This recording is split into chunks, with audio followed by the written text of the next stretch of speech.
The first knock came just after sunset, sharp and insistent against the front door. I had just settled into my recliner with a cold beer, the Arizona evening heat bleeding away as cicadas hummed outside. My neighborhood, a tidy suburban development with stucco houses and perfect lawns, was usually calm this time of day. Families walking dogs, sprinklers hissing, kids finishing their last basketball shots before being called in for dinner. But the knock wasn't neighborly. It carried authority, or at least the kind that pretends to have it.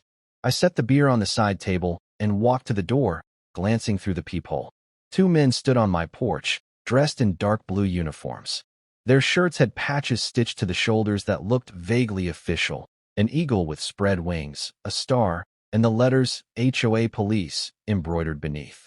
They wore belts loaded with cheap-looking holsters, radios clipped to their sides, and one of them even had a pair of shiny handcuffs dangling like props from a Halloween store. I almost laughed, but then I caught the look in the taller one's eyes. He wasn't playing dress-up. He was dead serious. "Mr. Carson," the tall one called out, his voice thick with false authority. "Step outside, please. You're under arrest for violation of HOA community codes." I didn't open the door. Instead, I leaned against the frame and kept my voice calm. "Violation of what now?" "Community codes," the shorter one echoed, puffing out his chest. "You've been reported multiple times. Unauthorized vehicle parking, failure to edge your lawn, and improper storage of garbage bins." That nearly made me chuckle again, but I held it in. Years of bureau training kept me composed. They thought they were intimidating me, but they had no idea whose house they were standing in front of. The taller one produced a laminated card from his pocket, flashed it like a badge. It was crookedly printed, shiny plastic, with HOA Enforcement Division stamped in big letters across the top. "Sir, don't make this harder than it has to be," he said. "Step outside now. We're prepared to detain you." Behind him, a neighbor's porch light clicked on. Curtains shifted across the street. The little spectacle was already drawing eyes. That was exactly what these guys wanted: power, fear, and the illusion of control. I took a deep breath and opened the door a crack, just enough to let my voice carry. "Gentlemen," I said evenly, "before this goes any further, I need to ask, do you actually believe impersonating law enforcement is a good idea?" The short one frowned. "We're not impersonating. We're HOA police. And you're here to arrest me," I said. "For leaving my trash cans out too long?" "That's correct," the tall one said without hesitation. For a moment, I studied them, their cheap boots, the fake patches, the arrogance masking insecurity. My gut told me they weren't just clowns on a power trip. No, this was bigger. These two weren't here on their own. Somebody was behind this. Someone pulling strings. And as I stood there, the night growing quieter, my neighbors whispering from their porches, I felt the bureau instincts kick in. This wasn't just a stupid prank. This was a setup. And if these HOA cops wanted a fight, they'd picked the wrong guy. Because I wasn't just some homeowner with a lawn too long. I was a federal agent. The taller HOA officer adjusted his belt like he was on the set of a low-budget cop drama. "Sir, last warning," he barked. "Step outside, or we'll be forced to escalate."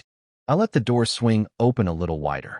The porch light cast a hard glow across my face, and I watched their confidence waver, just slightly. "You boys carrying real weapons?" I asked.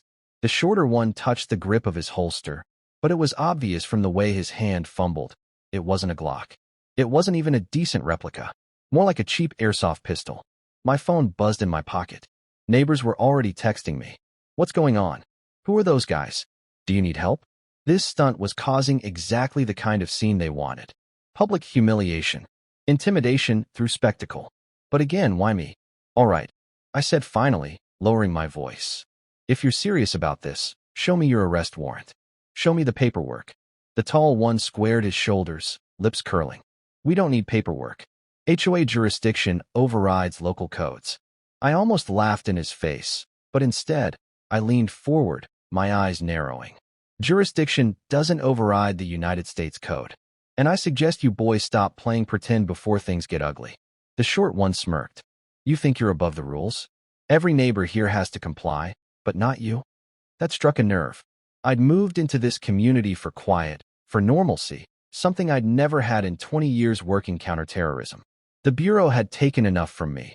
Long nights, broken holidays, a marriage that didn't survive. This house was supposed to be my sanctuary. And now, two frauds with patchwork uniforms were trying to tear that down. I pulled out my phone, angling it toward them. Smile for the camera. You're about to go viral. The tall one slapped at the phone, his tone sharpening. Sir, you're resisting arrest. Last chance. I didn't move. I didn't blink. Instead, I let the silence stretch until they shifted uncomfortably under the porch light. That's when headlights swept across the street. A black SUV rolled up slow, stopping at the curb in front of my driveway. Tinted windows. Chrome rims. Way too polished for the average suburban neighbor. The two HOA officers straightened immediately, like soldiers in formation. The back door of the SUV opened. Out stepped a man in a cream-colored suit, slicked back hair glistening under the streetlight, gold watch flashing on his wrist. His smile was rehearsed, charming, but his eyes were pure steel. Well, he said smoothly, walking toward my porch. I was hoping we could resolve this without drama, Agent Carson. My blood went cold. He knew my name. He knew who I was. The fake cops weren't the real problem. This man was. And just like that, the game had changed. The man in the cream suit stopped at the bottom of my porch steps, brushing invisible dust from his sleeve as if he owned the place. The two fake cops stiffened behind him, suddenly deferential, like guard dogs waiting for their master's command. Agent Carson, he repeated, his voice silky smooth, carrying just enough menace to chill the air. I had hoped this neighborhood assignment of yours meant you wanted a quiet life. But here we are. I didn't move. My hand was still on my phone, thumb hovering over the emergency dial. Funny, I said evenly. I don't remember inviting a circus to my house. Who are you? He smiled, slow and deliberate. Someone who believes rules should be enforced. Even the little ones. Garbage cans, lawns, parking violations. They seem trivial, don't they? But order begins at the smallest level. Break one rule, you break them all. Cut the speech, I said. You're not here about trash cans. You know exactly who I am. So why don't you tell me what this is really about? His smile widened. Straight to the point. That's what I like about bureau men. You don't waste time. Very well. He motioned, and the shorter fake cop stepped forward, handing him a thick envelope. The man in the suit opened it, pulled out a photo, and held it up so I could see. My stomach clenched. It was a surveillance shot. Me, in Phoenix last year, working undercover. I was in disguise, beard, sunglasses, everything. But the photo had been marked, circled, annotated. Whoever this guy was, he had access to information he shouldn't have. You've stepped on toes, Agent Carson, the man said calmly. Cartels, syndicates, operations you probably thought you buried. But people talk. Files leak. And now, he gestured to the house behind me. You've brought the storm to your own doorstep. The taller fake cop shifted, hand brushing his fake holster like he thought it made him tough. My pulse pounded, but my voice stayed even. So what's the plan? You stage a little HOA sideshow, drag me out in handcuffs. And what? Make me disappear. The man's eyes glimmered. Exactly.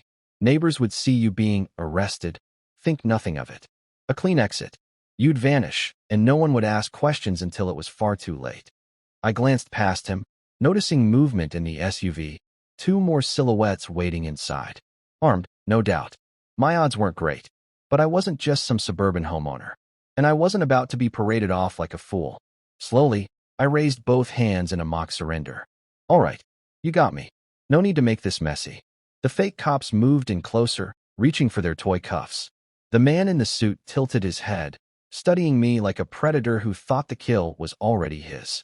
That was his mistake, because just as the short one reached for my wrist, I twisted, disarmed him in a single motion, and slammed him face first into the porch railing. His plastic pistol clattered to the ground. The taller one froze, caught between bravado and fear. I leveled the toy gun at his chest, but my eyes were on the man in the suit. You wanted order? I growled. Here's mine. You're not leaving this street standing. His smile faltered for the first time. The quiet, suburban night had officially turned into a battlefield. The taller fake cop's hand twitched toward his belt, but one sharp look from me froze him in place. He wasn't built for real confrontation. He was a pawn, just like the short one groaning against my porch railing. But the man in the cream suit, he was different. He stood perfectly still, as if measuring every angle, calculating every move. Then, Slowly, he clapped his hands. "Well done, Agent Carson," he said, that smug grin trying to worm its way back onto his face.